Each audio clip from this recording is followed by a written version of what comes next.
Wabarakatuh. Good afternoon, everyone. I am delighted to welcome you to the Habibie Center Talking ASEAN webinar on untangling the complexity of energy transition in ASEAN. My name is Herawati. I am a researcher of the ASEAN Studies Program at the Habibie Center. And I will be moderating today's discussion. For online participants joining us today, it is great to have you and look forward for your question for our speakers later on.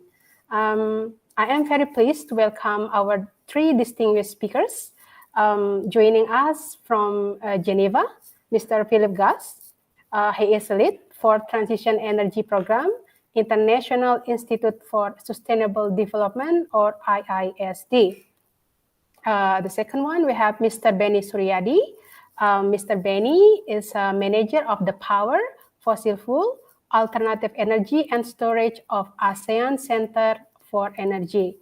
And the last one, we have Ms. Kuki Suyahmun. She is Executive Director of Indonesia Research Institute for Decarbonization, or IRID. Thank you so much for your availability to participate in our webinar. It is a pleasure to meet you all and really looking forward to hear all of your insight today. Before we start, I would like to give a brief introduction to our webinar today. Climate change and the potential scarcity of energy resources have prompted multiple global initiatives for the energy transition, including here in ASEAN. While population within the region might become increasingly dependent on fossil fuels, the region might also see incredible growth in the use of renewable energy due to the availability of the various local renewable energy sources. ASEAN has the potential and it motivates their target to fulfill 20% of their primary energy needs with renewable energy by 2025. However, it has only met half of the target in 2022. ASEAN's limited success in meeting the 2025 target should be put under concern. Understanding that ASEAN energy demand is predicted to grow by 146% by 2040. However, recently we see like the fresh air. We witnessed how ASEAN member states are doubling their efforts in accelerating the energy transition process in their countries.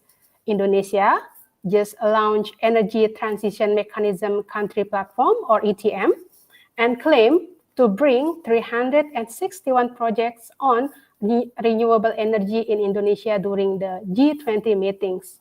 One of them is the $20 billion fund for just energy transition partnership.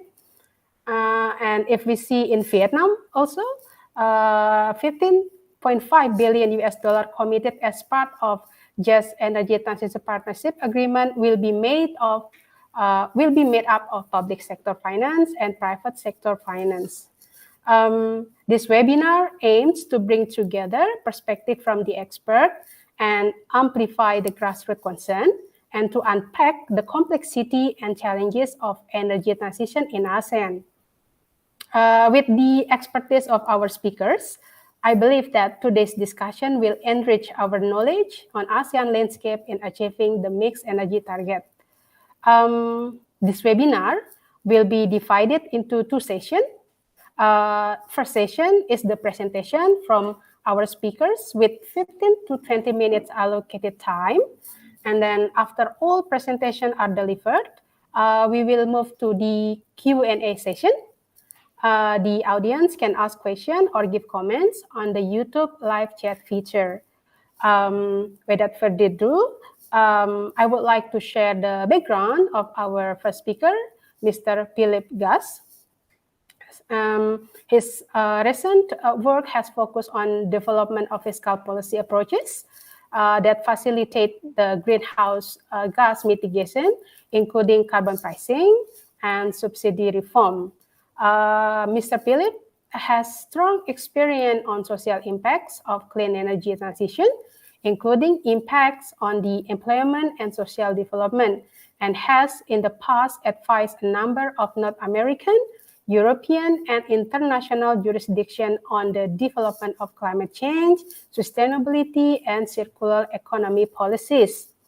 He has a background in political and economy and stakeholder management, having worked in a legislative setting in Canada prior to joining IISD. He has published multiple articles and reports. One of them is Just Transition to a Green Economy, Employment, Economic, and Social Consequences of the Transition to an Ecologically Sustainable Economy in Developing Countries. Mr. Philip is going to discuss a specific topic on ASEAN's energy transition, challenges and opportunities to achieve the target. Mr. Philip, the screen is yours. Thank you very much. Thank you for the invitation today. Thanks to my fellow speakers, and thank you to the Habibi Center and to you, Harawati, for moderating today. I'm happy to be with everybody. Really briefly, the International Institute for Sustainable Development, we're an international research institute based in Europe and in Canada, but we've got local team members in Indonesia as well, including our country coordinator, Lucky Lonto, who I know is watching on YouTube, who many of you might know.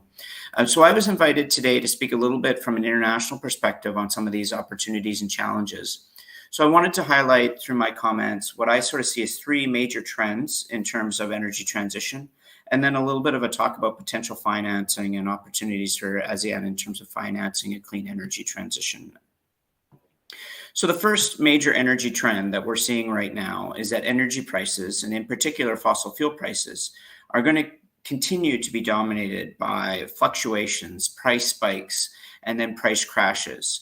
We see very, very high prices for a period of time and then very, very low prices. At the beginning of the COVID pandemic, we saw oil prices crash, and then for a very short time, oil was trading at near zero, almost for nothing, because we had massive reserves of oil, and the world and more or less in terms of oil use had shut down. Nobody was flying on planes, people weren't driving, people were under lockdowns. And so for a time, oil prices were very, very low, and producers of oil and those holding oil were under a lot of stress. Now we've got the exact opposite situation. Oil and gas prices are very, very high at the moment, in part due to the war in Eastern Europe, in Ukraine, which has disrupted supply chains and disrupted the ability of energy trade to happen. And this isn't just an issue in that region, but it impacts not just on Europe, but globally, because the whole markets are disrupted, and energy that was flowing in particular directions is not anymore. And so in some cases, it's an adjustment. And also oil demand is quite high. We're coming out of lockdowns. We're removing restrictions on COVID, and people are flying again, they're traveling again, and using much more oil. So right now we've got a very high price. It's likely that this is going to continue. We don't see necessarily the war in Europe ending anytime soon. COVID is in some countries on the recession, it's moving back, but in other countries such as China, we're seeing additional cases coming up. And it's very likely that we will continue to see periods of very high prices and very low prices. If these price fluctuations remain, it creates a lot of stress on energy producers and on energy consumers. There's also a big risk that we go back to fossil fuel subsidies when prices are high. People are unhappy. They're paying higher amounts for their energy, and either governments are picking that up in terms of fossil fuel subsidies, so governments are covering the cost, or it's being passed on to consumers. These subsidies have the ability to distort markets and slow our transition.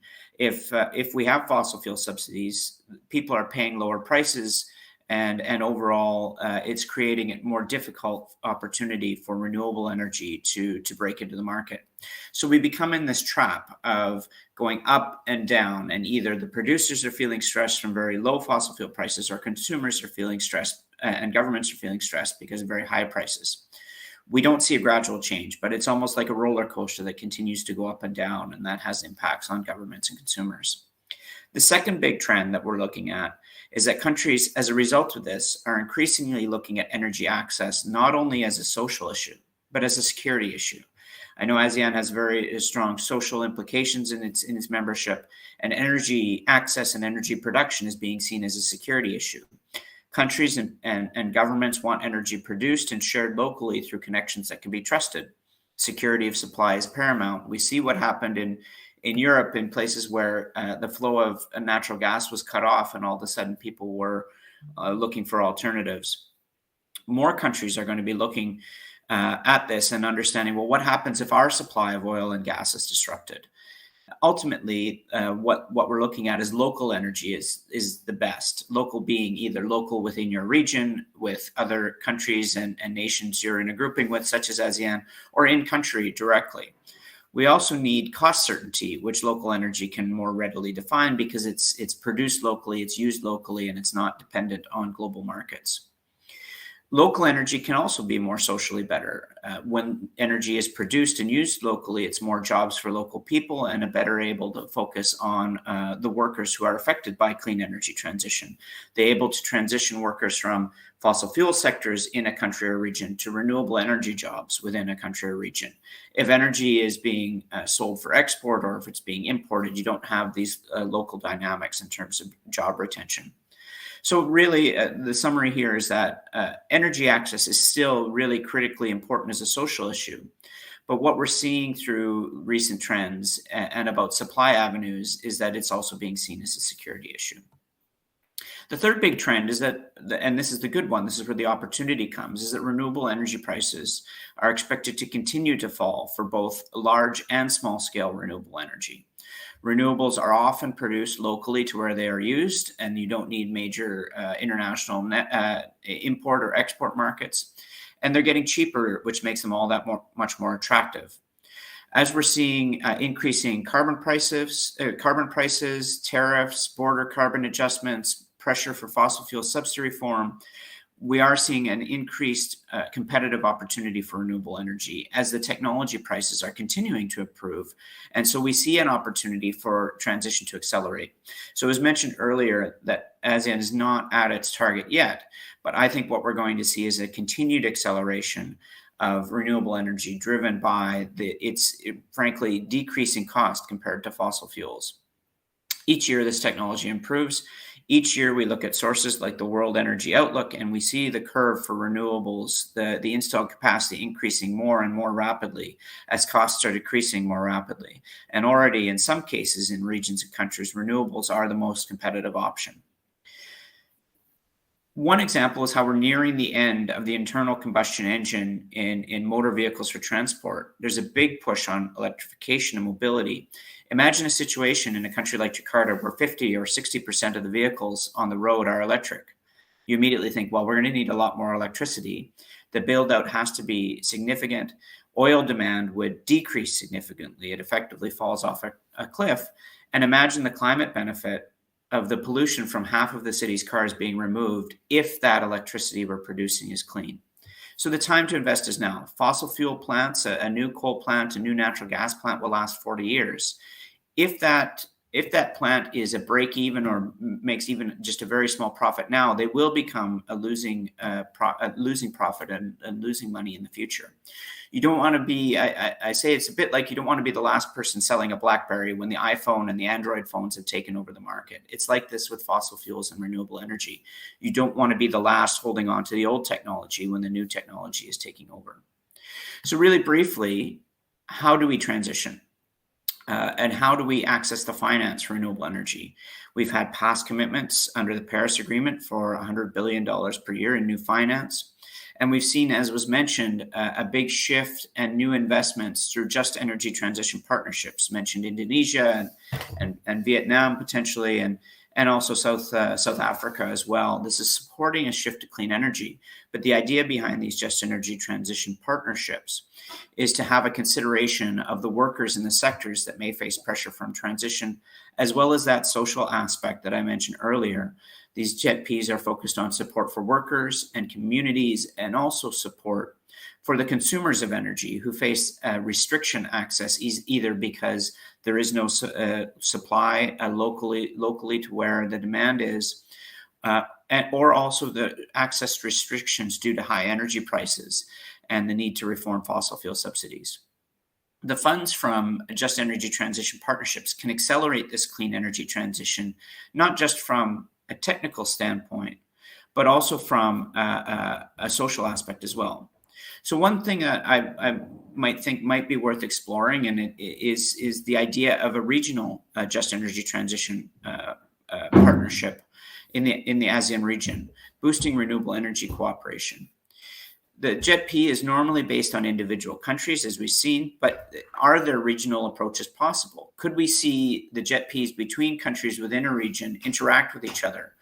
Could ASEAN sit together and build a regional approach to a JETP, either through individual country agreements or to generate it at a regional level? We've seen through the Indonesia process, there is a proposed financial platform, but so far these have only been focused on national level and national projects. I think about it in terms of market size. With a regional approach, you can have a very large body with the ability for major influence in global clean energy transition. All of the economies in the region are growing, they're developing, their energy needs are changing, and there is already a regional clean energy trade through some subsets of countries, for example, with hydroelectric generation in one country that's then sold to another. There is already a shared energy system to an extent.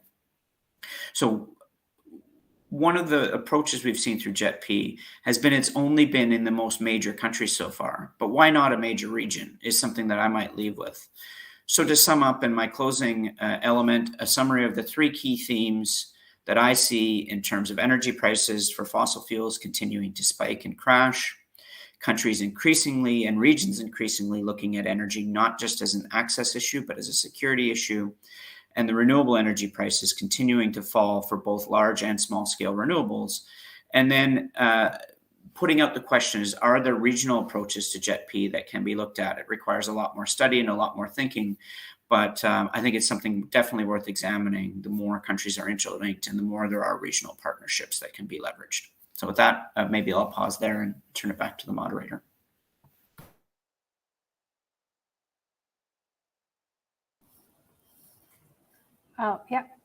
Thank you so much, Mr. Philip, for the very interesting discussion. I highlighted some important point that you mentioned, that energy price from fossil fuel is fluctuative.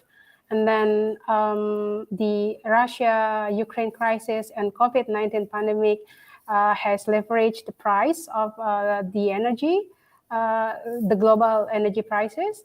And then it's also interesting when you mention that energy now, it's not about only like economic aspect, but it's like part of the security issue in the global.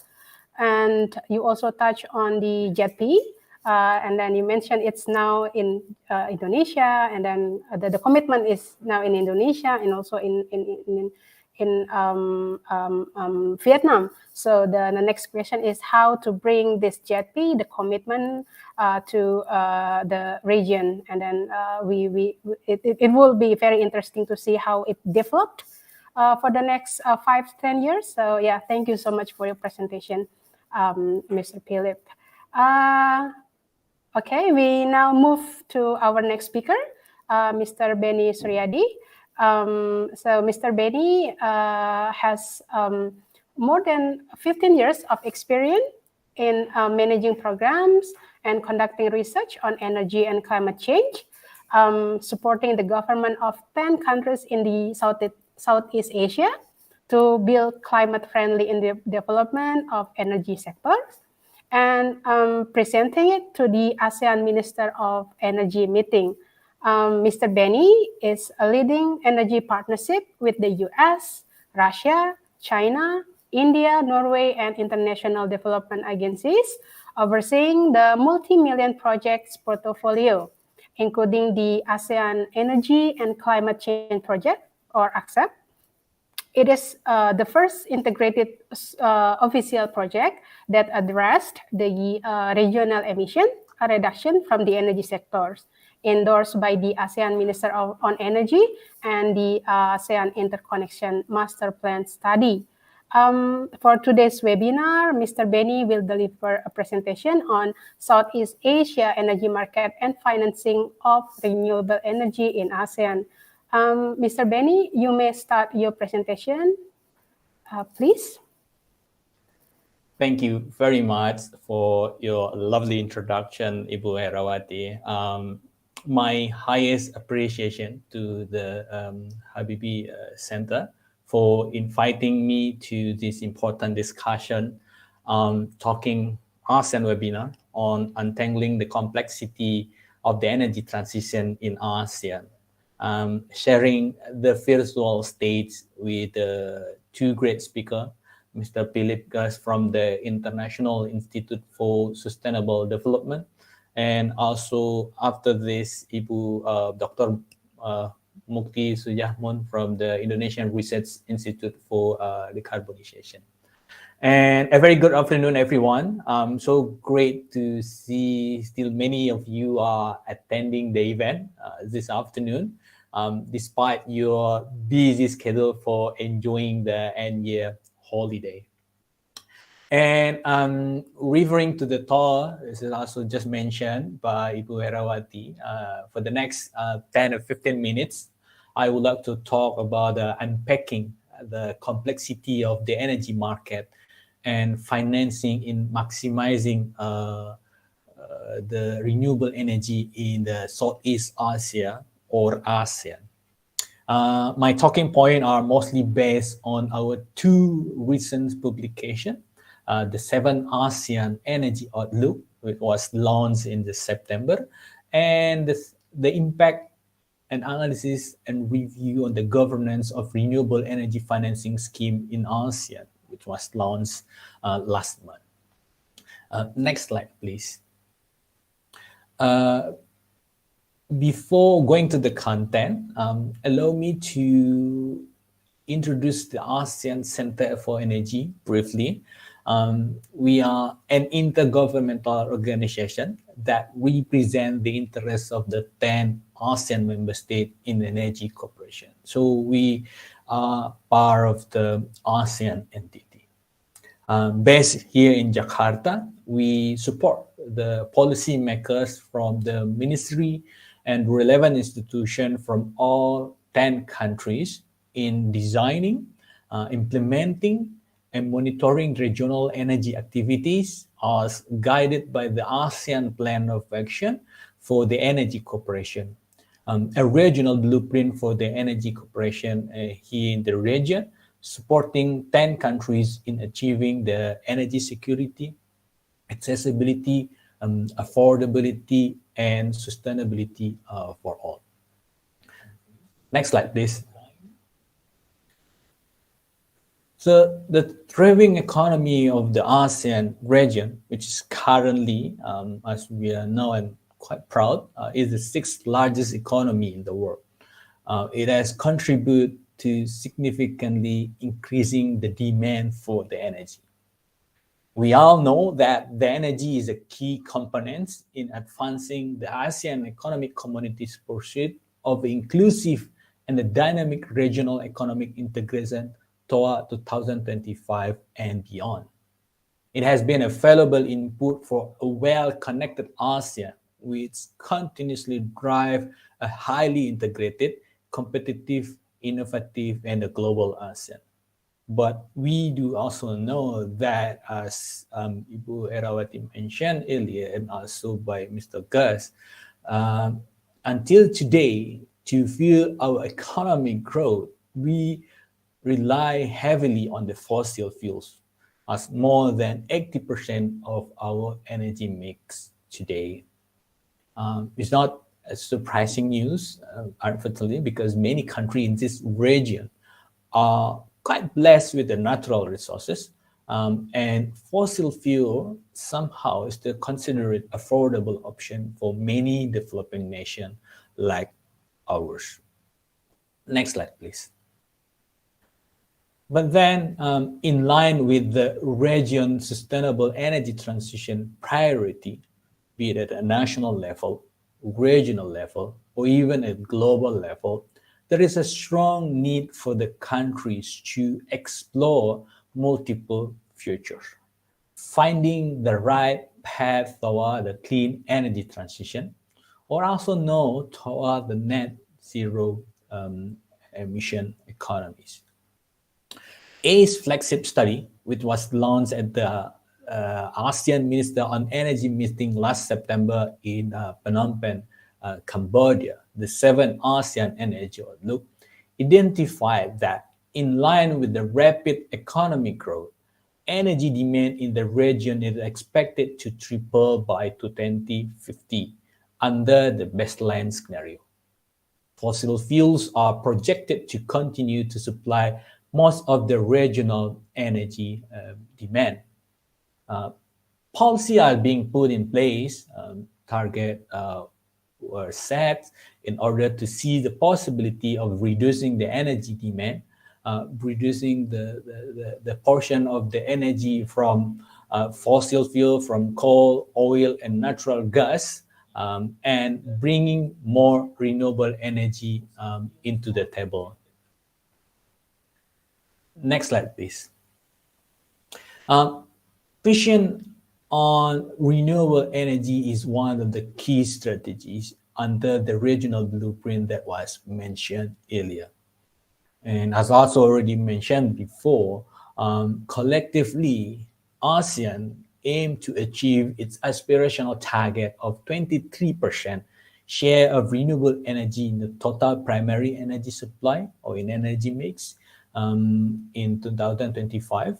And specifically for the power sectors, a 35% share of renewable energy in the ASEAN installed power capacity by 2025 through deploying large-scale renewable energy system, accommodating higher share of the renewable energy in the ASEAN power grids, which I will talk later, increasing RE investment, and exploring new and emerging energy technologies such as hydrogen or fuel cells. Unfortunately, as we also heard before, based on the 7 ASEAN energy outlook model, with only around 14% share today, the existing policy will not be able to bring us to achieve this target in 2025. Or maybe not saying it's impossible, but it will be quite challenging for the region to achieve its target on renewable energy in 2025. The need for economic recovery post-COVID, if we can say that's the post-COVID-19 now, coupled with the impact of the global energy crisis in light of the Russian-led war in Ukraine, has added more challenge for policymakers, for everyone that's dealing with the issue of energy. Next slide, please. But although the picture could be better for the whole renewable energy mix, there is still a piece of the good news to be shared. Despite the pandemic situation, ASEAN managed to deliver a groundbreaking performance for the power sectors in 2020. Approximately around 22 gigawatt of capacity in total was added in 2020, and a record-breaking about 82% of this new capacity in 2020 was renewable. This is considered a record-breaking because never happened in the ASEAN region before, or also compared to the other region. But this mostly due to the skyrocketing solar installment in Vietnam. And eager for the energy transition, more than 60% of the newly installed capacity for the next 2 or 3 years up to 2025 will be coming from renewable. This will help ASEAN to have renewable energy by 37.9% of the installed capacity in 2025, 2.6% higher than its original target. And this is only based on the plan back in 2020, because as we all know, in these 2 years, many countries are advancing their plan, especially post-COVID, post-COP26, where many countries announcing the net zero target, and also recent COP27, including 2 mega deals, which is also mentioned earlier, Just Transition Energy Partnership in Indonesia and Vietnam. Next slide, please. But then talking at the regional level, the cross-border mechanism for the electricity under the ASEAN Power Grid Initiative are also providing the opportunity further to harness the potential of renewable energy in the region. The ASEAN Power Grid is a key regional initiative to enhance interconnectivities, energy security, and sustainability through existing or new electricity interconnection. This provides opportunity to tap into a low carbon and renewable energy source in the region and contribute toward the economic development and improving the energy security and stability. So through this initiative, that allowing we to harness the potential of renewable energy in one country to fulfill the demand in another countries. A recent example is the Laos, Thailand, Malaysia, Singapore power integration projects, or called the LTMS-PIP, which import up to 100 megawatt of renewable hydropower from Laos to Singapore via Thailand and Malaysia using the existing interconnection. Next slide, please. Then the question is, what are key drivers for the renewable energy penetration in the Southeast Asia region? We have so many answers to respond to this, but based on the recent report that being conducted by ACE entitled Impact Analysis and Review on the Governance of Renewable Energy Financing Scheme in ASEAN, the push for renewable energy in this region mainly supported by the global energy trends. You see the bubble that we have in your screen. Pure example on the gradual shift away from the carbon intensive to cleaner energy system. The transition is accelerated by the volatility of the global oil and gas market and the increasing competitive price of the renewable energy. Then also the decreasing cost of the renewable energy technology, or the compliance with the Sustainable Development Goals, particularly SDG 7, to ensure access to affordable, reliable, sustainable, and modern energy for all. Another factor is emerging digital technology. The increasing trend of the new digital technologies such as the Internet of Things, artificial intelligence, and smart production of cleaner and more efficient energy has engendered revolutionary change in the power sector. Examples include the smart grid, distributed power generation with the advanced supply and demand management system, or peer-to-peer trading platform and prosumers. And of course, keyword that we'll have also today, access to finance. Next slide, please. But then, on another side, unfortunately, there are also plenty of challenges and risks in the financing renewable energy. So aside from the macroeconomic barrier, there are three main areas that we identify that represent the barrier to renewable energy investment, include regulatory issue, access to finance, and technical and labor issue. Detail of this major challenge are provided in the tables that you can also see on the screen. One example from regulatory is the power markets. Challenges arise from limitation and uncertainty in the energy market. On the technical and labor issue, challenge arising from the unskilled or unqualified potential employee, and also challenge arising from a limitation in renewable energy power producer management capability. Meanwhile, regarding access to finance, challenge arising from the general scarcity of the investor capital, debt and equity in the countries concerned, and investor limitation and track record in renewable energy. In general, this risk apply to large-scale projects and smaller projects. The main reason for lenders somehow reluctance to the finance smaller project that the due diligence, legal documentation, and risk assessment, they are very costly. Next slide, please. And as per the title of our event, our discussion today, the complexities of this energy transition. Indeed, this is happening in the renewable energy project in this region. Lender usually avoid the high risk of the onset of the project. They include the project initiation, feasibility studies, PPA negotiation, and land acquisition. Thus, they typically get involved only after the project's owner equity has been injected and expanded, and when the risks are lessened as the projects progress, as illustrated in the figures on the screens.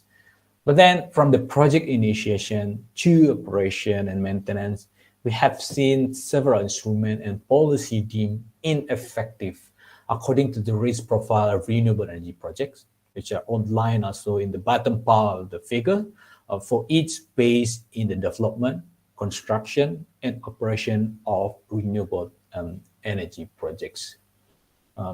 Just a take example on the fluctuating price and the fit reduction. We've seen that investors shy away from the investment if they have no certainty or control over the expected revenue during the project's lifetime. Or the bankability of project is also dependent on the force majeure provision, either government force majeure or natural force majeure provision. Such extraordinary event or circumstance must be included in the financial model of an investment. Funder mostly will only finance a project if these risks are covered. But then if this risk is being shifted to the investor, the project is deemed not bankable. To my knowledge, the Indonesian Ministerial Regulation number 53, 2018 does not contain on the NFM clause. So next slide. So what should we do to impact this complexity? I mean, of course, simple answer is all the stakeholders need to sit down and collaborate together, or at least not all, at least the major stakeholders in developing and implementing renewable energy financing scheme, which include like a regulator, finance institution, power producer, and consumer. The interest and motivation of the stakeholders, of course, is diverse, and the challenge is to compromise and find a balance that is agreeable to all in realizing the investment. I mean, we have seen one condition, for example, lenders want to take as minimal risk as possible. Therefore, they require that sponsor use their own equity to finance the risky space of the project. So the more equity sponsors contribute, the less risk bank have. Bank also like to have as much as collateral, right? In contrast, then sponsor prefer to distribute the ownership of the company's asset as a collateral to numerous lender or projects. Or in another scenario, sponsor and lender are also try to shift the risk to insurance company interested in the collecting fees and want to take only a few risks in their books. But from our studies, to address this situation, the associated risks and challenging of financing renewable energy are best tackled by systematically integrating policy and financing tools. Policymakers can address this risk by reducing risk or policy de-risking, transferring risk or financial de-risking, and then compensating for risk or direct incentive. Experience across the globe so that the investing in de-risking or like risk reduction or risk transfer is more cost-effective when measured against providing direct financial incentives such as a paying premium price. I understand there are a number of also publications by IASD in addressing this topic. Then next slide, come to the end of my presentation. Furthermore, 7 key actions, as you can see in the figure, that can be more easily financed, further driving down costs, are proposed to accelerate renewable energy project development in the region.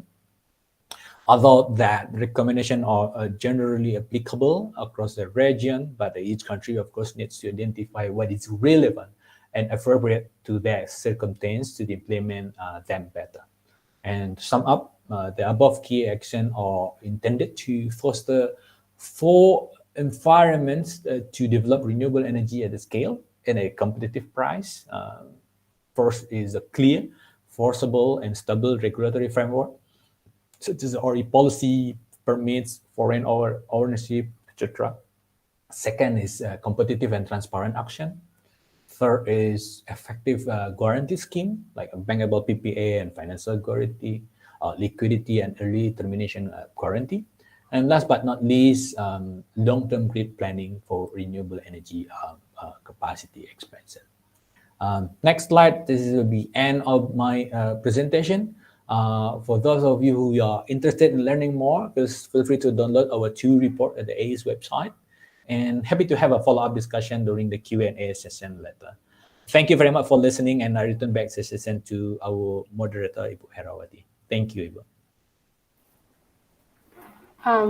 Thank you so much, Mr. Benny, for such a comprehensive presentation. So I noted from your presentation that despite the challenges that we are now facing, and then our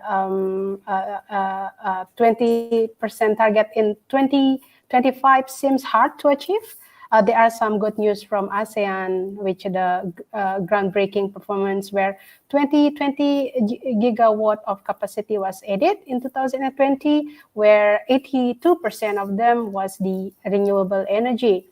And you also mentioned the challenges and risks in financial renewable energy, such as the regulatory issue, technical and labor issue, and access to finance. And I also put a note that you said that the what we can do now is major stakeholder in ASEAN should sit together to tackle the challenge by systematically integrating policy and financial tools in ASEAN. So thank you so much, Mr. Benny, for your presentation. And yeah, we look forward for the Q&A session later on. Before I turn to our last speaker, I would like to gently remind our audience on YouTube that you can write down your question or comments on the live chat feature. I will read the question later on to our speakers during the Q&A session. And please don't forget to mention your name and your affiliation. Thank you so much. Last but not least, I'd like to invite our third speakers, Ms. Kuki Sujahmun. Ms. Kuki has more than 25 years of experience in research and project management on energy and climate change. Besides working as the executive director of IRID, Ms. Kuki is co-chair of Task Force 4 for Think 20 India. Previously, she was the lead chair of Task Force 3 on governing climate target, energy transition, and environmental pollution for Think 20 Indonesia. She joined the Office of Indonesia's President's Special Envoy, or PSE, for climate change for 2 terms, start from 2010 until 2019, where she assisted the PSE in international climate negotiation, including during the preparation of the Paris Agreement. And after the COP21 in Paris, she was assigned to the Indonesian negotiating team on Article 6 of the Paris Agreement up to present. Ms. Kuki has published numerous reports and articles, and one of them is Tackling Southeast Asia Air Pollution, published by Global Asia in December 2019. Ms. Kuki will be giving presentation on the assessing societal and political pressure for renewable energy transition in ASEAN. Ms. Kuki, the screen is yours. Thank you very much, Ibu Herawati. And first of all, I would like to say hello to everyone. I know that this is like late of almost the end of the year, but I think it's a good opportunity for us also to have this kind of discussion, because we know that energy is essential for everyone. But first of all, I would like to thank, of course, the Habibi Center for having me here, together with my two other honored fellow in as a resource person here. And I know that both of them are very expert in this area, especially on energy transition, while my contribution may be a bit less than them, but I'll try my best. So, before starting, I would like also to introduce the organization that I'm currently with, which is the Indonesia Research Institute for Decarbonization, or IRID. This is a very small think tank and relatively new. We are kind of 2 years now. And this think tank is basically working on the policy analysis and policy advocacy in the area mostly related to climate change. So energy is also one of the area, but also we are looking at the transition part. So this renewable energy transition is somehow also linked to our activities. So in IRIT, we are working not only toward the decarbonization, which is the tech of IRIT itself, but we are looking at climate change as in a more comprehensive way. So it's not only from the source, which we can tackle through decarbonization, but also the impact that we need to tackle through adaptation, and also the rest of the impact we may need to deal with loss and damage later on. And what we need now is also, of course, transitioning. So the first question is why we need to transitioning our energy, and why it is necessary. One of the reason, as we know, and I'm sure earlier Mr. Gas as well as Pak Benny already mentioned that one of the reason is because of the Paris Agreement. And in the Paris Agreement, as we have heard, basically globally, countries are agreed to hold the the increase of average global temperature not to below or well below 2 degree compared to what happened pre-industrial level, and as much as possible to hold it not to reach 1.5 degree by the end of the century. So this is a very ambitious target, but it is necessary. Why? Because the impact is very irreversible if we basically if we reach above 2 degree or even 1.5 degree.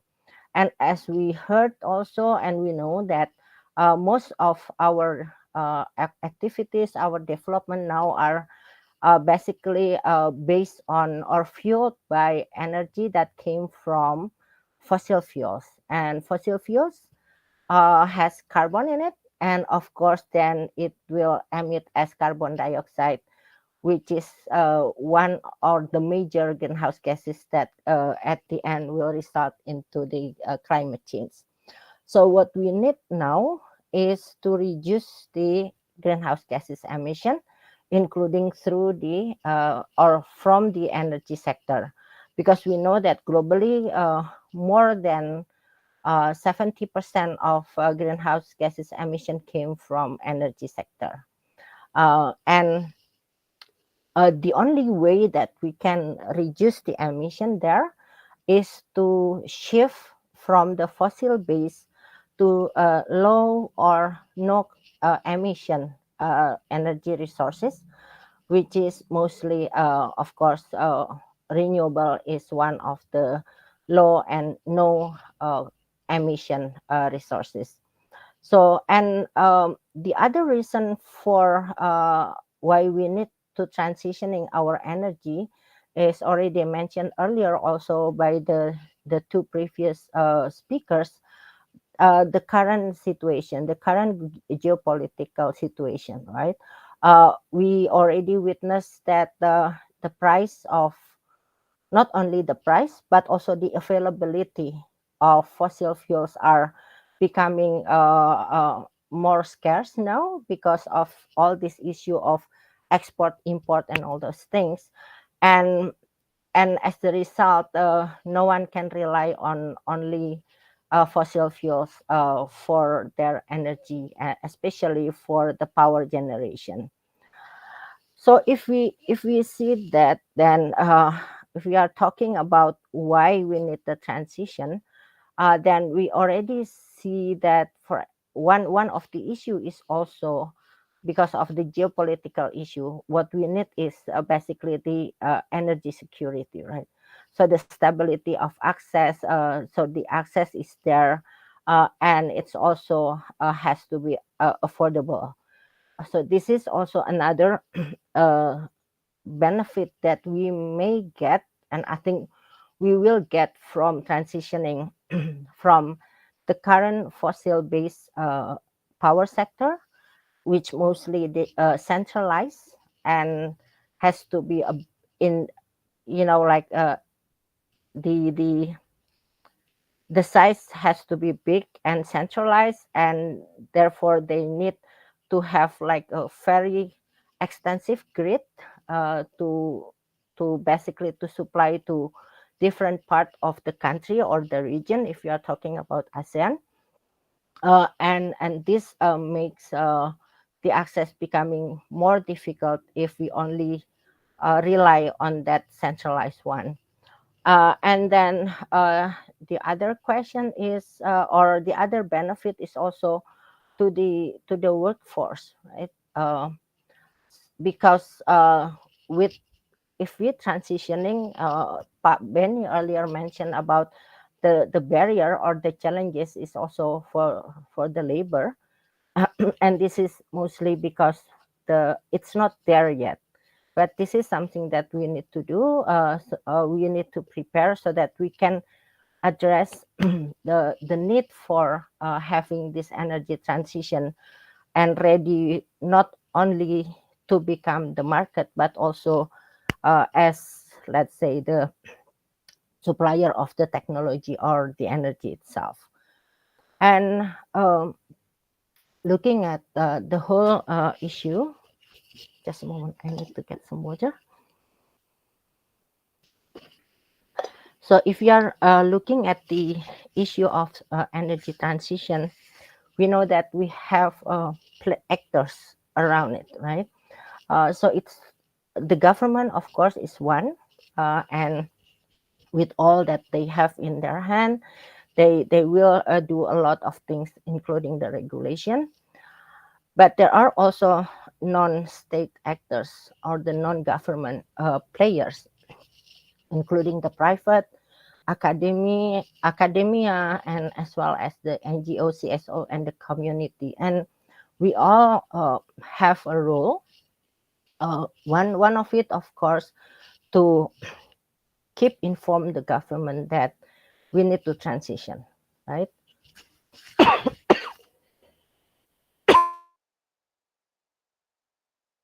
Sorry for that.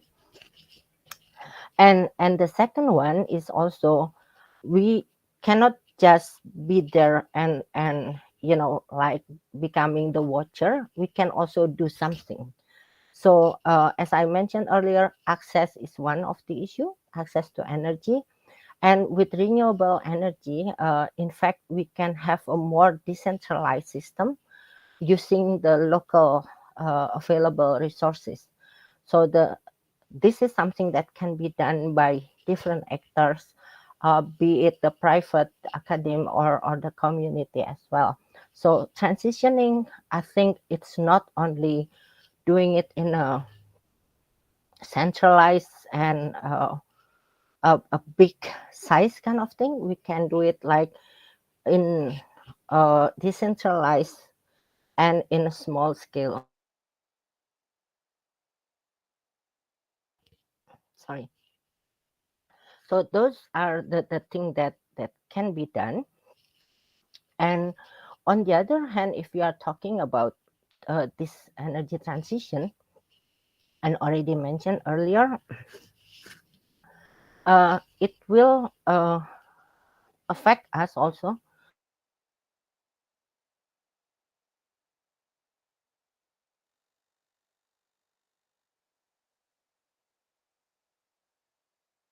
sorry for that. um, for our economy. So if we are talking about ASEAN, for example, in ASEAN, we can have like maybe as Gus mentioned earlier about this regional JETP, for example.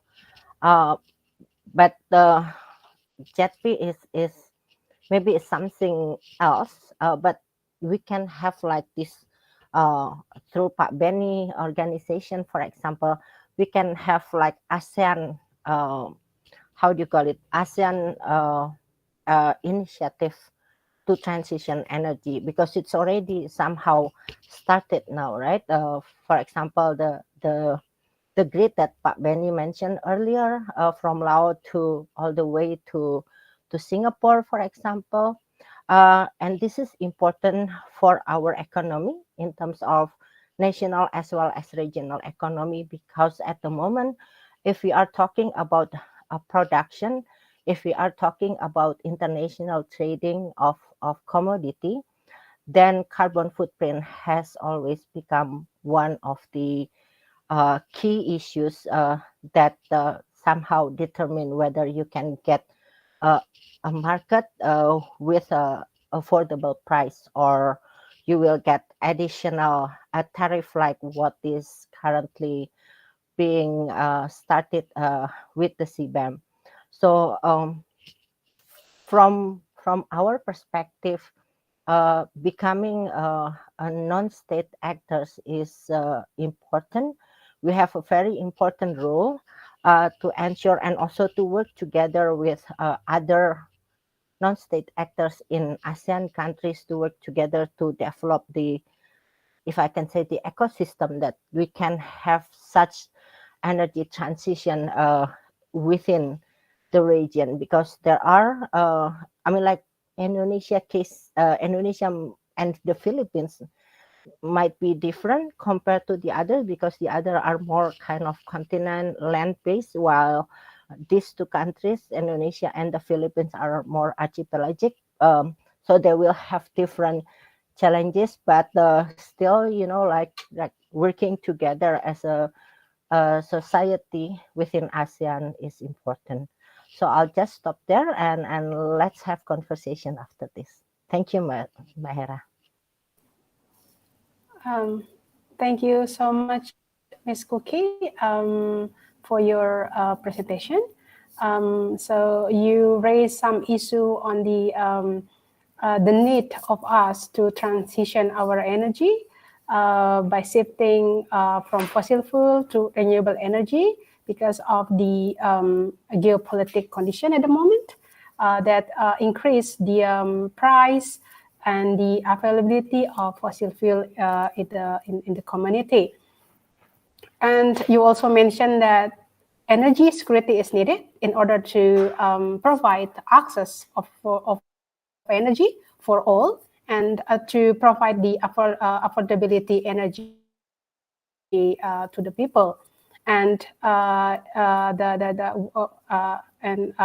you also mentioned about the important role of non-state actors, especially NGO, in reminding government that we need to transition our energy, and then how the government can decentralize energy transition using the local resources, not only for large scale, but also for the small scale of production. And you also mentioned and recommend that we need like regional initiative in transitioning our energy in order to increase the economic capacity in the region. So thank you so much, Ms. Cookie, for your presentation. And we now turn to the Q&A session. I think we have a few questions from our participant online. So let me check. The first question.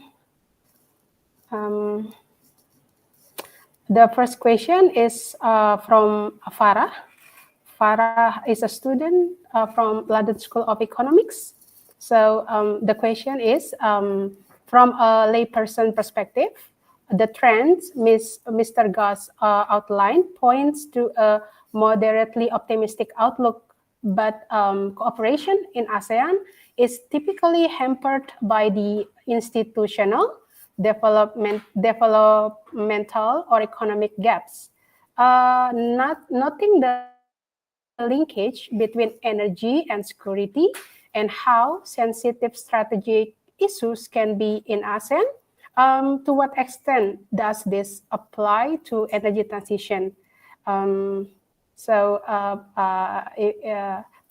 Mr.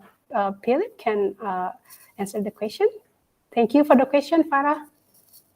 Yes, thank you for the question, and I can take an answer or try and answer, but I'd also encourage if my other speakers want to come in as well. So my understanding in my conversations with my local colleagues, Luki and others, we all understand that there are sort of different levels of development within the region and gaps between some countries and others, and also everybody has their own national interests as well. But a regional group like ASEAN could be a good, potentially a good venue to bridge some of these gaps and try to work together with the goal of clean energy transition in mind. So we need a better understanding of sort of the issue of energy diplomacy within the group, and that would come from increased discussions. But my expectation, and I'm sure others as well, is that everybody has good intentions. I mean, as was mentioned in Benny's presentation as well, that this figure of 82% in the most recent period really stands out. This is a transition that is happening in some countries in the region a little bit faster than others, but all are moving in the direction as well. So it would make a good sense for ASEAN to tackle this directly, and then determine, with a couple of members who already have JETP, others who might look to want to go down that avenue as well. Is there shared learning? Is there capacity building between members of different development levels that can bridge it towards a more regional approach rather than a collection of national approaches? So that'd be my initial take. Thank you, Mr. Philip. Maybe Pak Benny can jump in and answer the question from his perspective as well. All right. Thank you. First of all, thank you very much for the question. It's a difficult question to respond. But then, I mean, by analogy, that working with 10 people is more challenging rather than working only 2 or 3 people. Not always, but in natural, it is more challenging. The same case happening with us at the ASEAN level. The trend countries which has a variation levels of its economic development, the variation level of its resource. Some country has quite abundant coal or natural gas like Indonesia. Some countries have a lot of hydropower like Laos, but then we also have countries like Singapore, which almost has nothing for their energy source. But then in another story that we have Singapore and Brunei, which is have very high GDP per capita compared to the Cambodia, Laos, and Myanmar, which is, I think it's the number is the range is very wide. It's going to be, but then we also realize that going to be as much as fast to work with the 2 people, 10 people. I mean, it's going to be will generate more efforts, will generate more results. And this is what we are doing in the ASEAN level, that trying to move collectively towards the energy transition, because today we also realize that no countries are isolated countries anymore. So the countries cannot stand by themselves alone anymore. example that I mentioned earlier, that Singapore is importing their electricity generating from the hydro from the Laos. It goes to Thailand and it goes to Malaysia. Definitely sit down and talking these 4 countries takes more time rather than sit down with but 2 countries, but it's worth the efforts. And this is also what we are trying to doing at the ASEAN level, that where each country is trying to figure out what best that they can do to support, and then institutionalize it at the regional level so that everyone can move to the same direction. Maybe not everyone at the same pace, or same kind of speeds. Going further, allow me to take another example. I mentioned earlier there is an initiative with ASEAN Power Grid. It's starting from the 1986, if I correctly remember. So it's quite sometimes already. And until today, we have established around 6,000 megawatts interconnection. So if you see the numbers like 30 years, 6,000, you may say, compared to Europe, it is a very, very small numbers. But then, it's going to be for me. It's going to be maybe I'm biased, but for me, people who are involved in doing it for the last 10 years, that we have seen a very significant progress on how it's being done. How countries, every country can sit down together to put the trust together to collectively cooperate in this context. And more specifically, example that I mentioned, that's going to be in 2017. So we started the Laos, Thailand, Malaysia interconnection. So for Laos, Thailand, Malaysia, it's only involving 3 countries, right?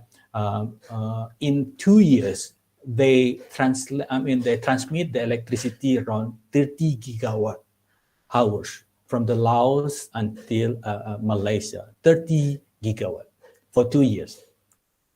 So they sit down trying to figure out that kind of issue. But then they extend it for another 2 years. Right? Guess what? For the second 2 years, they only translate around 2.6 gigawatt. So it's going to be the first 2 years is around 30 gigawatt, but then the second 2 years that's 2.6 gigawatt. Because then they figure out this is not working. This is, it's going to be, this is need to be settled. It's going to be, it really takes time for these 3 countries are progressing.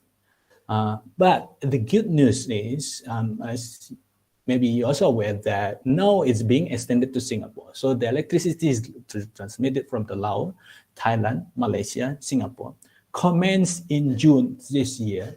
And as of end of July, so in less than 2 months, right, it's already transmitted 32 gigawatt. So imagine that, that's going to be, imagine the number that now is being generated. What I want to say is, it really takes time to moving, sit down with everyone, these 10 countries, institutionalize everything, especially we also, it's going to be not, in some context, the energy market is also different. Indonesia is a very vertical energy market. Singapore is liberalized energy market, then how to deal with this kind of thing, subsidies issue. But then, so it's really takes time to do that. But then when it's being settled, then the only option for us is really moving fast together. But so this is, it's going to be, this is my perspective that it's going to be, it's not hampering. It might seem to be hampered at some context to make sure that everybody's on the same page, everybody on board. But I'm being optimistic. It's also because I'm working for the ASEAN Center for Energy that with all of this effort now, the only way we go is to really move faster to dealing a lot of kind of issue, because no way that each countries can solve it by themselves. I've stopped here. I'm sorry for the long answer. Thank you very much. Thank you, Mr. Betty, for your answer for that question. Maybe perhaps from Ms. Cookie, do you have anything to add from the perspective of NGO regarding this issue? Yeah, I think one point that taking from Pak Benny answer earlier, I think a political will is something that is very important here. We know that different electricity market in different countries are one of the issue, but this is something that need to be settled if we want to be able to transitioning, because right now, for example, with the, let's say with the JETP, Indonesian JETP, then we know that one of the issue, and also the as I understand it, the energy transition mechanism country platform is mostly focusing on PLN own power generation, right? And we know that we have also a lot of units that being owned by IPP. So this is also something that we need to tackle, because dealing with IPP will be different with dealing with the PLN own units, but both need to be tackled. And I think what is needed now is to make the market more open, like the electricity market in Indonesia to be more open, so that no one has to, if I can say, to bear the burden by itself, right? Because now we know that PLN, for example, is in a very bad situation because they have to buy and yet they can only sell at a certain tariff, and then at the end the government is the one that have to bear all the burden also, because of the subsidy that need to be given, or the compensation, or whatever you're gonna call it. So I think there is a need to be if I can say, more progressive, because we know it's not the issue is not about the price or the cost of technology. It's already there. It's more on the on the system that currently implemented here, that to some extent hindered the transition to be more efficient and effective. Thank you, Ms. Kuki, for the answer, and thank you, Farah, for the question given to the speakers. And I will move on to the next question from YouTube. It's from Dito Adisuryo. He is G20 Energy Transition Working Group, Ministry of Energy and Mineral Resources, Indonesia. So the question is, some strategists say that amid the years of crisis, Asia-Pacific region, especially ASEAN, becomes less impacted and can offer more resilient growth compared to other regions. In terms of clean energy investment and project, how would you respond to this optimism, and what ASEAN should prepare, especially in Indonesia's ASEAN chairmanship in 2023? Perhaps Mr. Benny Suryadi can start to give a comment to this question. Yes. Thank you. Thank you. So I will try to respond. I mean, I think there are a number of questions that being asked. First, maybe on the first item, that Asia Pacific, as we talking about the crisis, the potential deepening crisis in 2023, Asia Pacific, or maybe if we're focusing on ASEAN, seems like quite less impacted. I mean, this is also, I mean, the fact that we are acknowledge everything now is, there is no queue. There is no shortage that happening here in ASEAN region. Definitely there is an increase on the pricing on the gas price that we pay at the pump station, but from my perspective, it's still at the levels that we quite acceptable. This is, it's going to be, this is it will be my personal view that this is somehow because we are still, like, I mean, it's going to be with our heavy reliance on the fossil fuels. This fossil fuels is still mostly coming from our own domestic situation. So it could be, so that where we do not really get an impact for it. But then it's also not saying that we are going to be immune with this, because it's just a matter of time that ASEAN will be get impacted on this at the large scale if we continue to act as a business as usual today. That would be my first comment. And then the second is maybe, I mean, it's going to be the question about the optimistic view of the clean energy project in ASEAN.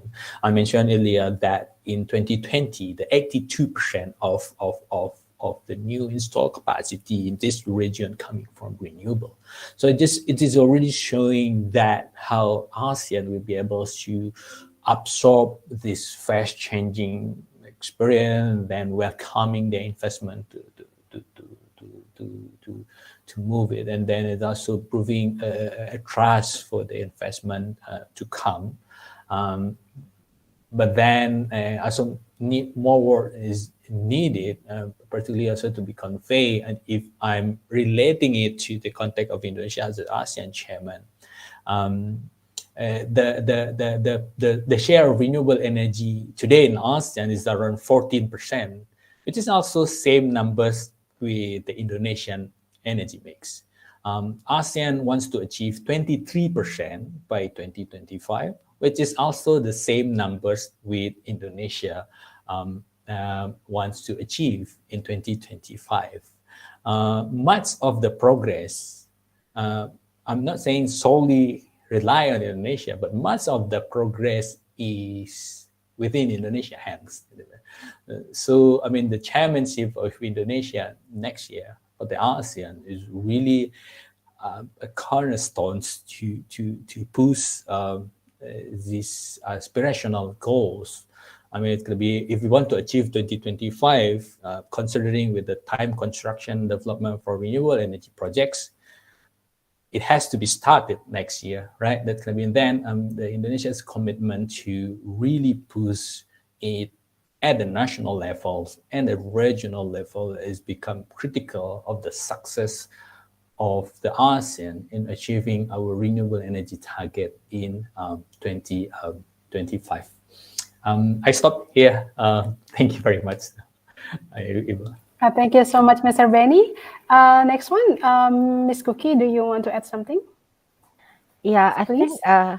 Thank you, Mbak Herawati. And I think just to continue from what Pak Benny mentioned also, one of the things that in Indonesia as the chairman of ASEAN can do for next year, I think is in if we are talking about all this energy transition and renewable energy development, then creating a forum where all ASEAN member states can talk to each other and sharing experiences on how, for example, one country, let's say Vietnam, has been the first, if I can say, the winner of all this transition and renewable energy deployment.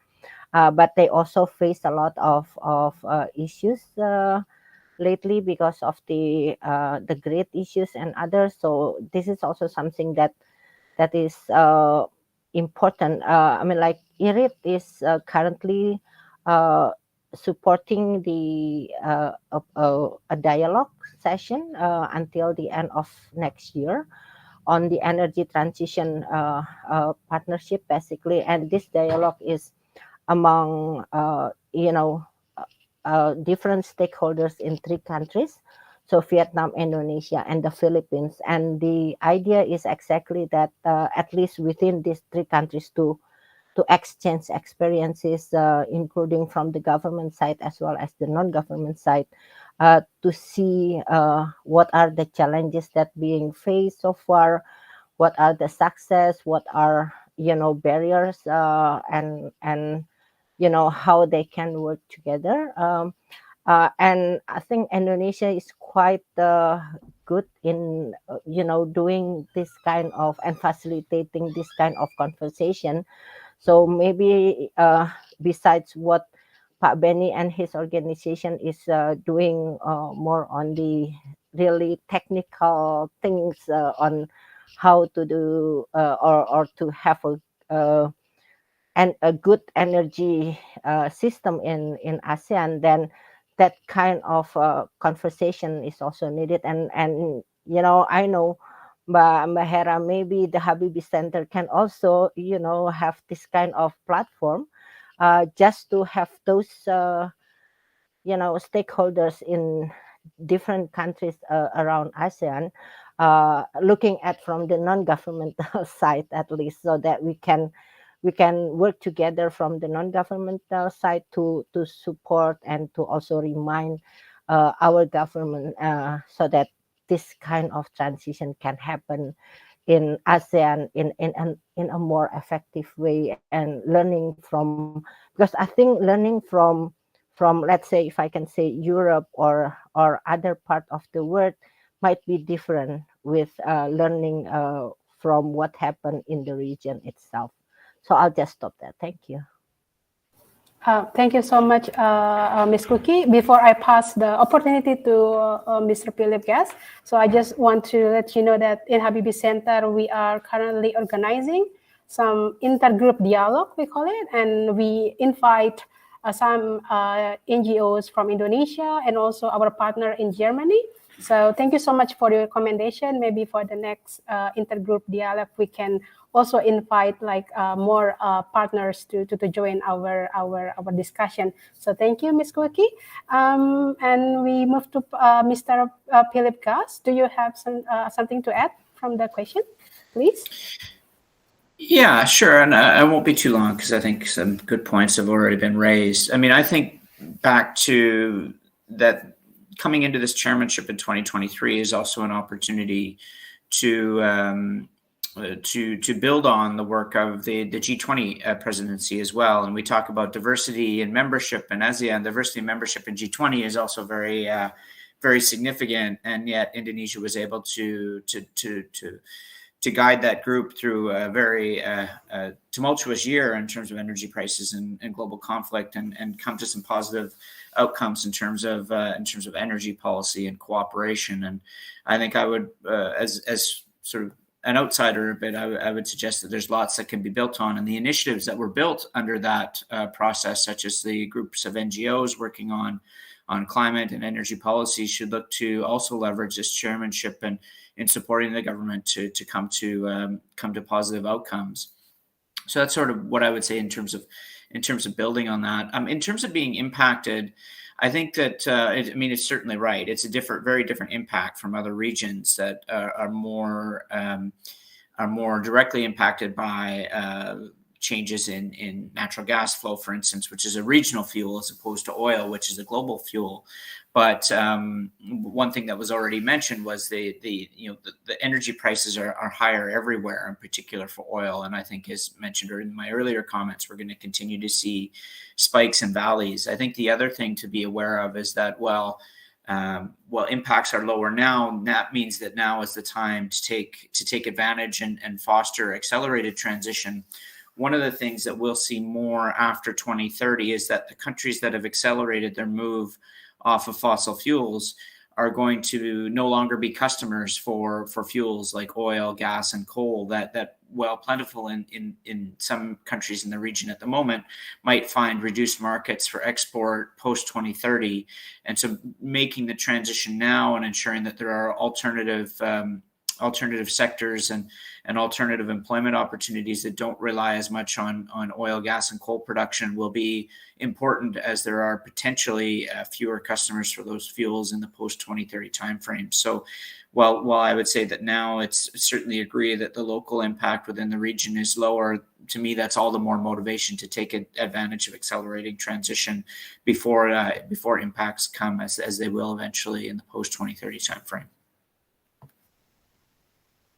Yeah, thank you so much, Mr. Phillips, for the response, and also for two of our other speakers. Thank you, Dito Adisurya, for the question. And now I will move into the next question from our YouTube. The next question is from Apichai Suchinda. The question specifically refers to Mr. Benny. So according to the ACE projection, which year will fossil fuel consumption in ASEAN expected to peak, and would current ASEAN efforts on energy transition a bit too little and too late to reach its target? So Mr. Benny, please. That's hard question, I know. That's very hard. Okay, I start with, it's going to be the ACE projection in the 7 ASEAN Energy Outlook. When we developed this outlook, we haven't included the latest commitment by the countries in the region for the net zeros emission. In the net zero emission, you may see the projection for the peak and declining all of this fossil fuels consumption. It's not included in ACE projection in the 7 ASEAN Energy Outlook yet, Mr. Kunapiche.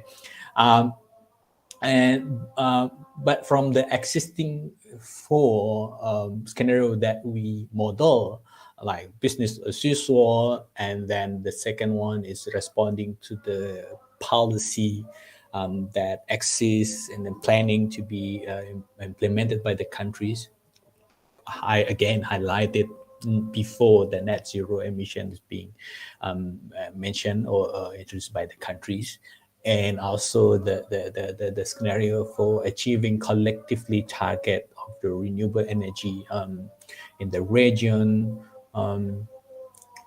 The use of the fossil fuel will still continuously increase. It's going to be until time frames that we develop for that model 2050s. So it still continuously increase.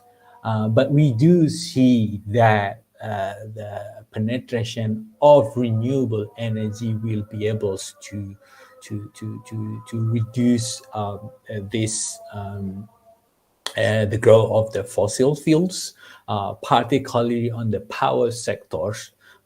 Particularly on the power sector, again, that where we project that if ASEAN will be able to implement all the national policy, and then also with the regional goals by 2050, that around 60% of the power will be generated from renewable energy. Right? So this is the picture that we have. Definitely, we need to incorporate the recent development with all of the net zero commitment that being mentioned by the countries. Even though that still needs to be assessed, it's going to be because there is still a lack of detail on what the country is going to do with that commitment. And is it the effort of ASEAN is on the transition is a bit too little and too late? This is also very difficult. But if I may respond in this way, Kunapiche, that's going to be, I may take example of coal power plant, right? On average, the age of the coal-fired power plant in this region is around 10 to 11 years. That's on average. So there is many new coal fleet in this region. Compared to the Europe or the other countries where it's already 40 years, 50 years, it's a retirement rates already. But for this region is many. It's going to be many of it is still on average is 10 years, 11 years age of the coal-fired plant. But then if to put an effort in reducing it, replacing it's really need a massive support.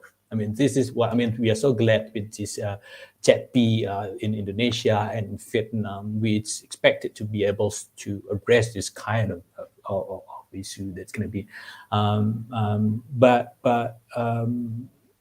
from that context, that again, I may say that is maybe it's not enough, but this ASEAN is already trying to push that kind of effort. Especially also I mentioned earlier that 82% of the new installed capacity in 2020 is coming from renewable energy.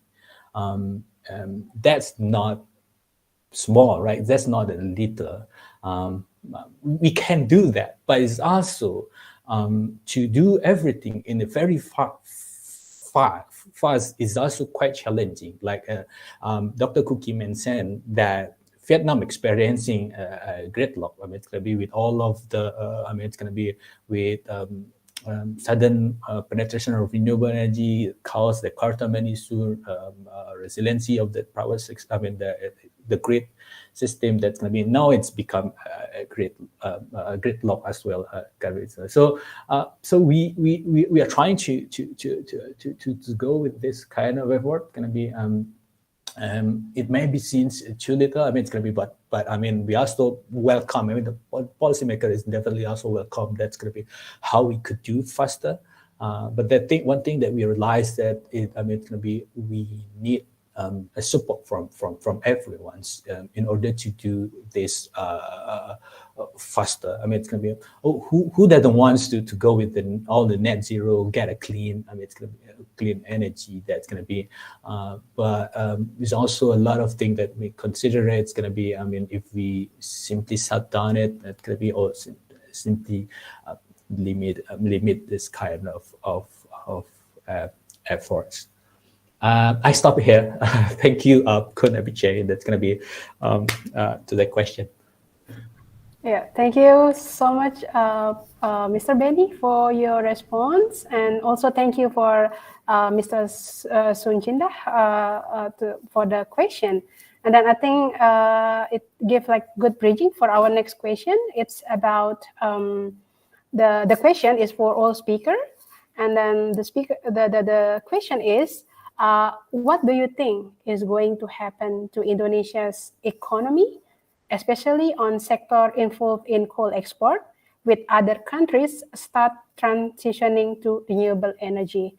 So I will give the first opportunity for Ms. Kuki to answer the question, please. Thank you. Thank you, and this is not an easy one as well. And I think we've been in that situation.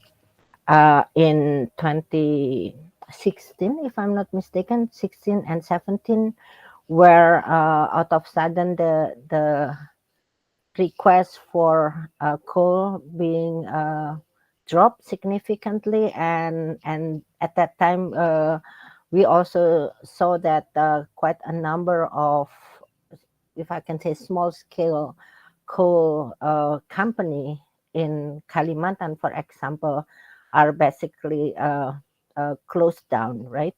And this may happen again, but at the moment it's totally something else. The price is very high, as Pak Phil mentioned earlier as well. It's not only for oil and gas, but also for coal.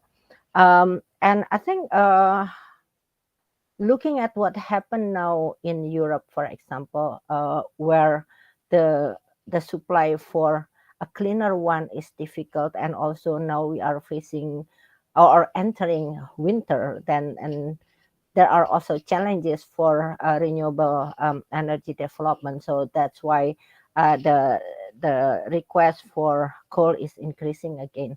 But I think if we are talking about coal, then and all this energy transition, there are also some discussion. I know it might not be the how do you call it, the ideal situation, but there have been a lot of conversation about the hydrogen, whatever the color is, because they are talking about blue, green, whatever.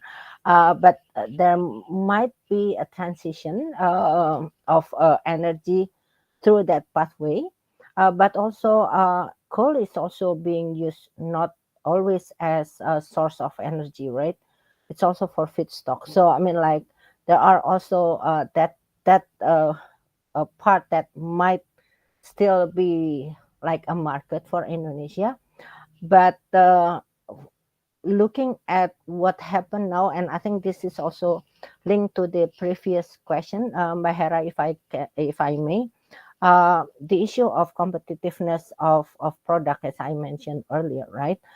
So like it or not, it might be better for those, let's say, coal company to shift their business to, let's say, other cleaner renewable energy type, so that they don't have to pay, let's say, tax for export or tax for entering any country for the trade. And I think it's also on yeah, I mean, like talking about as a coal production, then that would be how I see it.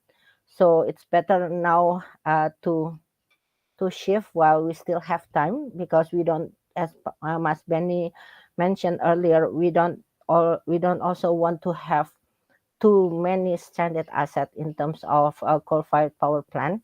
Um, but then everyone need to have their plan to transition, not only for the energy part, but also for any business in their value chains. So yeah, thank you.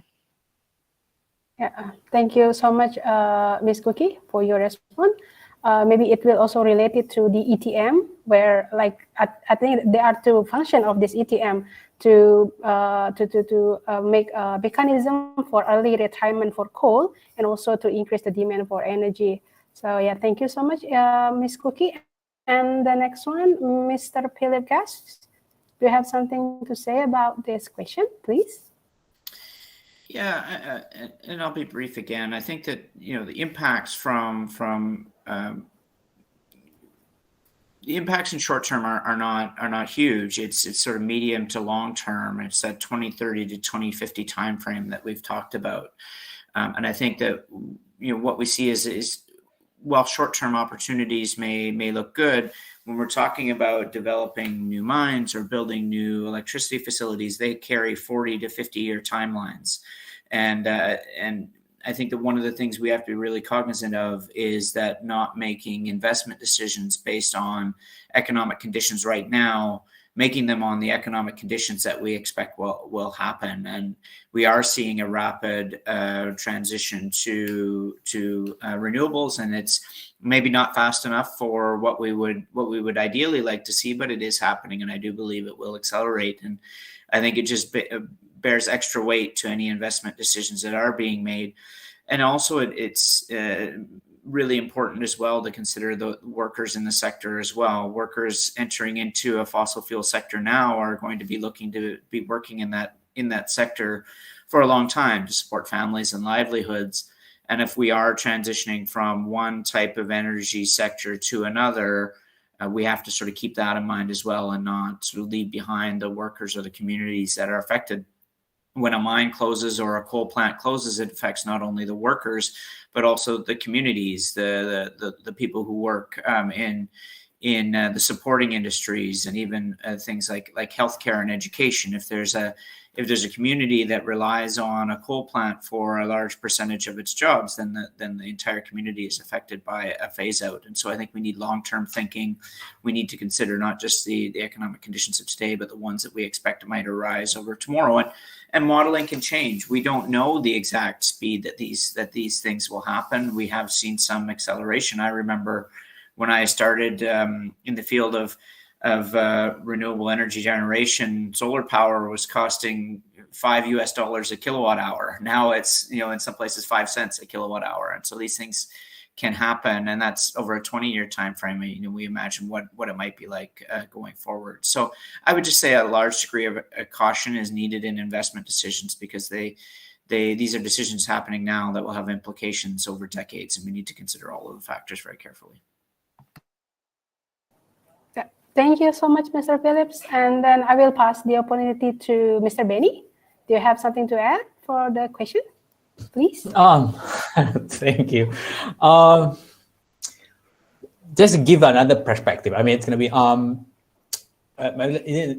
the question saying that it's going to be if no more country is going to use the coal, right? It's going to be, and then while Indonesia still considered has quite a lot of coal, that's going to be what would be the impact for us. It's going to be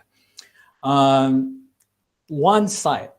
What I would say is, as we all know today, the electricity consumption in Indonesia is around 1,000 kilowatt hours per capita, right? It's going to be, it's below the world average, which is around 1,500 to 2,000 kilowatt hours per capita, right? It's going to be for Indonesia to grow the economy, that definitely the electricity is needed. And then we all know that all a developed economy, the consumption per capita of electricity is high.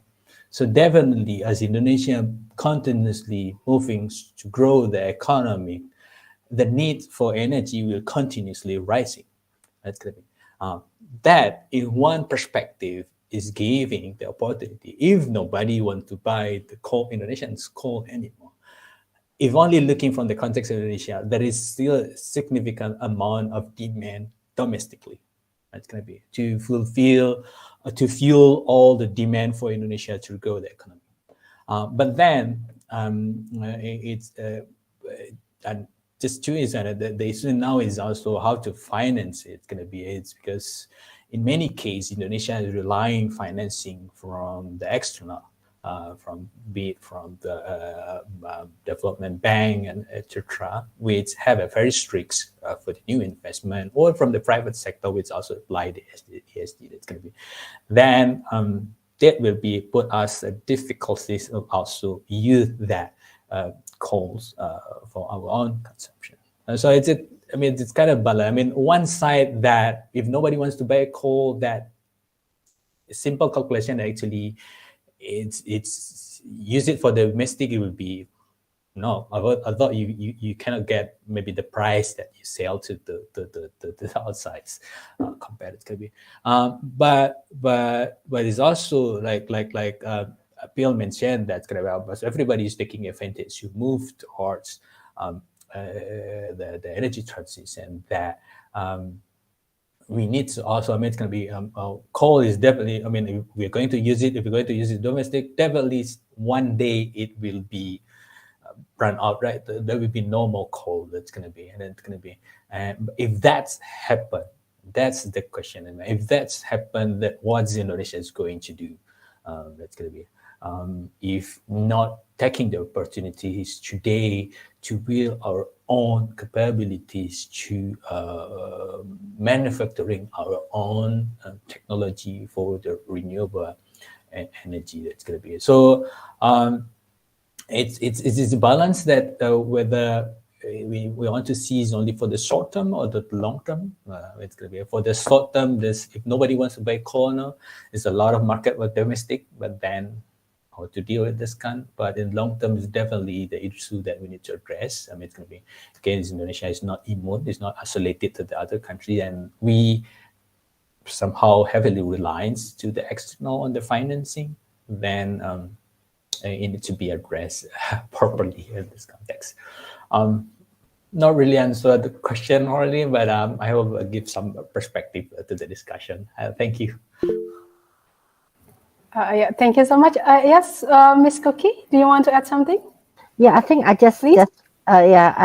just tricked by Pak Benny's response. I think that is one thing that we can do, right? And also considering that we are heavily reliant to external financing, for example, but also we need to be very careful of our commodity for international trade, because then if we still use coal, and especially if we use coal as it is, I mean, like not with the you know, the most advanced technology, then we will face all this issue with carbon footprint. And on the other hand, also we will have some issues with our commitment under the Paris Mhm. Agreement. So yeah, just to give Yeah. another perspective on that. Yeah. Thank you so much, Ms. Cookie, for the additional response. And also, I think we still have the question from our audience in YouTube, and it's still related to what we've been discussing for the last question, from the previous question. So the question is from Daniel Sida Butar. The question is for all the speaker here. And then the question is, what are your views regarding the role of global companies in developing ASEAN countries' renewable sector, especially in investing and owning power plant or transport technology? Is it really contributing or even increase dependence such as fossil? Yeah, that's the question. Maybe I will give the first opportunity for Mr. Philip Guest to answer the question. Thank you. Sure.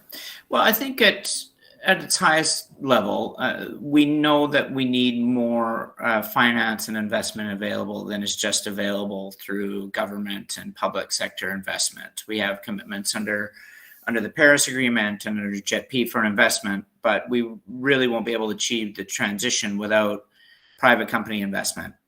But the main difference is private companies invest where they see a profit, and where they see it's possible and easy to invest. And so I think that what is for the governments of the region, what's necessary is to create the investment environment that attracts the right type of investment that you want, the clean energy type of investment that we want, and also to ensure that that on the other side, for fossil fuel companies, that we're enabling a smooth transition, and that you don't want a situation where if a particular fossil fuel facility or production facility becomes unprofitable, that the private investment immediately leaves and you're left with workers who are out of work and assets that are stranded. We talked about sort of the potential impacts on coal. If you're selling coal and 10 customers want it, then you've got a good market and you can sell it and you can make a good price. If only 5 customers want it, all of a sudden the customers have a little bit more sway. And if only 1 or 2 customers want it, then you really have a market where you have very limited options and limited availability. And that's when the private sector investment tends to leave. They anticipate a decline in profits and they leave. So I think it goes twofold. I think the role of private investment is really important. So you have to make it certainly easier. And that means things like subsidy reforms, things like public supports for private sector investment, cleaning up regulations to allow companies to more easily invest in clean energy, but also on the fossil fuel side, working with companies to ensure that transition is smooth, to ensure that governments and the people of countries aren't left with stranded assets, aren't left with people who are unemployed abruptly. And that to me is the most important thing, because the private sector is focused on profit. We can't sort of forget that, which is not necessarily the view of a government that wants to improve livelihoods and invest socially in people. But that doesn't mean that you can't have shared goals and shared targets. And I think it's where those interests meet, where the role of the private sector comes in coordination with the types of goals we have under the Paris Agreement, under net zero targets, and under other climate and clean energy transition policies and investment strategies. Yeah. Thank you, Mr. Phillips, for the response. And next one, Mr. Benny. Do you have something to add? Yeah, I continue. I mean, echo what Phil's said. I mean, this is simply that where is the money is, and then this is there is example that what happened in Indonesia versus Vietnam. It's gonna be to some context. Like I mean, it's gonna be Indonesia. We have a restriction for the domestic requirement for the technology, which somehow cause difficulties for the foreign company, for the global companies to come and invest and set up their technology, their develop, construct a power plant here in this region. But the intent is clearly good to have a proper, arrangement that where domestic is also capable to adopt that kind of technology, and somehow the transition of or transfer of that kind of technology. But in reality, that it's become a clash of conflict, which unfortunately the result is not so good. Compared to what happened in Vietnam, in our studies, that identified that Vietnam is never really say that, hey, there is a domestic requirement that they have to comply. They simply saying, that they don't put that kind of regulation. There's no domestic requirement. But what they do is they simply make the competitiveness of the domestics is become very attractive for that country, for the companies to come and invest and do the manufacturing, everything in the Vietnam. So they do not come with the perspective of it's going to be saying a local requirement, but they just making them the business environment, everything has become so attractive. Then the global companies come and invest everything in the Vietnam, and then it turns to the adoption of the technology to the local player, because one day there already it's become a massive transfers technologies to the local player. So this is kind of issue then how we address with the dilemma. It's in Indonesia we call it simalakama, that we have a limitation to do with on technology, be on the financing, it's going to be but we also want to do better in that context. One example that I also see that it's going to be, as I'm working on the power cross-sectoral, cross countries interconnection, like and Singapore has a lot of monies they want to invest, but they don't have a source for renewable energy. They want to develop a solar PV plant in Indonesia. So they have a monies, they have a technology. So they want to develop Indonesia. That could be, but Indonesia wants it to be us. So we are the one who own technology, we are the financing, and then we want to sell it. Could be, but unfortunately, we don't have the financing capacity to do that kind of thing. And this hamper the development because we don't others to do it, but we don't have the capacity to do it. But then there is no development of renewable energy in that area. That's going to be so finding this kind of balance is really important. That's going to be why welcoming the global investment, but still building the domestic capabilities, because we don't want. ASEAN doesn't want to be a market only. It's going to be. It's going to be. I say that we just started the call for partner. It's going to be, and then developed countries come and say, "Hey, it's time to move to renewable energy." That's going to be, and a moment that ASEAN starting to have a capability of renewable energy, and then the global company and developed countries say, "Hey, it's time to go with hydrogen." So it's going to be, and then we don't have time yet to develop our own, but then simply follow what's happening from developed countries, because we don't provide a framework to develop our own capability on technology and financing. Without this, ASEAN will continue to become a market for global companies for the developed world. That's my 2 cents on that context. Thank you, Ibu Herawati. Thank you so much, Mr. Benny Suryadi. And the next response from Ms. Cookie, please. Yeah, thank you. I just want to add a bit. I think if we are talking about the investment or the role of global company, then in this renewable energy development, then we may want to see it from 2 levels. The first one is the one that built the power generation, if I can say, the unit itself, the plant. And the second one, or maybe the first one, supposed to be, is the one that developed the technology itself, right? because as Pak Benny mentioned, TKD and all the local component is a requirement here in Indonesia. And if that company come and build their the factory here, and also have this more kind of technological cooperation, so that it's not only developing or producing the, if I can say, the normal type of renewable technology, but something that can be in a way tailored also to the Indonesian, and also the sorry, maybe not the Indonesian, but the ASEAN nature kind of thing, then this is something that can solve, and I think it's gonna be a win-win situation, where the company or the investor can come in, and then the country where the host country can get the investment and can get the technology at the same time as well. So I think we need to see it from two level.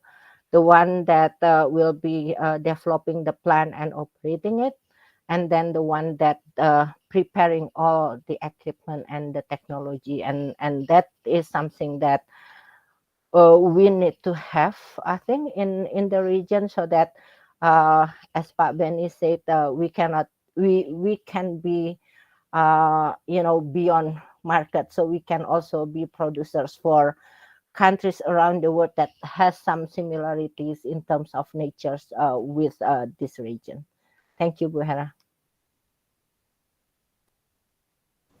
Yeah, thank you so much, Ms. Cookie, Mr. Philip, and Mr. Benny for the response. I believe that we still have some question from YouTube, but I'm unfortunately, I think I should stop the question here. I'm so sorry for all of our participants who already sent the question. So yeah, because we are, it's almost like 4 p.m. here in Jakarta. So I think before we close the discussion, I would like to invite all speakers to give a conclusion, or just 1 or 2 minute maximum to give a closing remark. And also, I want to ask you a question, if you can add in your closing remark, that are you optimistic that ASEAN will reach net zero emission target by 2060? So I will give the first opportunity for Mr. Philip Guest. Please, thank you. Yeah, thank you, and I'll be brief. I know we're short on time. First off, I'd just like to say thank you to you as our moderator, and to my fellow speakers, and to the Habibi Center for hosting today. I'm very happy to join, and happy to join any future events as well, as a speaker or as a participant. I guess my overall sort of core message, I am an optimist by nature. I look at how quickly renewable energy technologies are maturing. I don't necessarily know how we will get to net zero right at this moment, but I am optimistic that we will get there. And I think that the key issues that I'd identify, I'd just come back to the 3 themes I started with. Fossil fuel prices are going to continue to spike and to crash, and we need to be aware of that. Energy is increasingly being seen as a security issue, both nationally and regionally, and that renewables are becoming, renewable energy and local renewable energy is becoming increasingly attractive. And we're seeing that in recent investment decisions, even if it's not as fast as we might like, it is trending in the right direction. So I'll maybe leave it there and turn it back to you. Thank you. Thank you so much, Mr. Philip Cass. The next one, Mr. Benny Suryadi, can you please? Yeah, you may start your closing remark. Right. Thank you. Speaking of a net zero, that I'm envisioning that ASEAN will be net zero in 2067. Simply because that's 100 years of the ASEAN, so at least we have to reach that years. But I'm also very optimistic that we can do much earlier on that.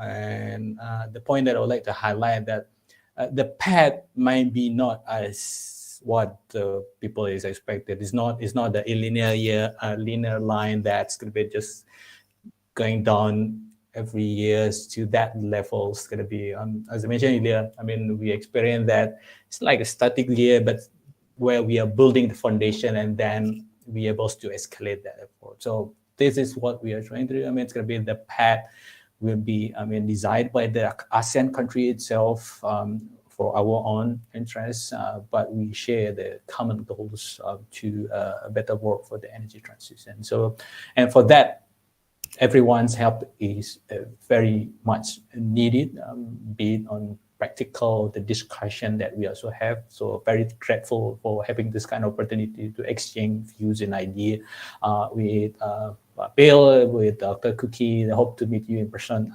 And thank you very much for the Habibie Center for facilitating this discussion. Thank you. Thank you so much, Mr. Benny Suryadi. And last but not least, Ms. Cookie Suyamun, please. Yeah, okay. I'm optimistic that we're gonna be ASEAN net zero emission in 2060. But I think we have to plan on how to do it strategically. And the cooperation among ASEAN countries is key, with of course support from non-governmental actors, if I can say. And we can learn from each other. Not only the success, but also the cases that currently being faced by Vietnam, for example. It's something that is important and doesn't need to be happen for other countries as well. And I think I'll just want to say again, thank you for the Habibie Center for having this session. It's a very interesting one. And also thank you to you, Mbak Herawati, for moderating the session, and also to Pak Phil and also Pak Benny. And thanks a lot. And yeah, hopefully next year we can work even better, and we can really, contributing in the whole transition of energy issues. Thank you. Thank you so much, Ms. Cookie, for the closing remark. And I think we've come to the end of today's discussion. I'd like to thanks again our speakers, Mr. Philip Guest, Mr. Benny Suryadi, and Ms. Cookie, for sharing valuable insight on this issue, and for all of your responses and comments for the question from the YouTube. I'd also like to thank our online audience for actively participating with all the questions. It was like really interesting questions. And also for my colleagues in Habibie Center, thank you so much for the hard work that helped us to make it happen, today's webinar. So thanks again, everyone, and Happy New Year, and see you all in our future events. Thank you so much. Good afternoon. Assalamualaikum warahmatullahi wabarakatuh. Thank you so much, everyone. Terima kasih. Pak Benny, Mbak Cookie, Mr. Philip.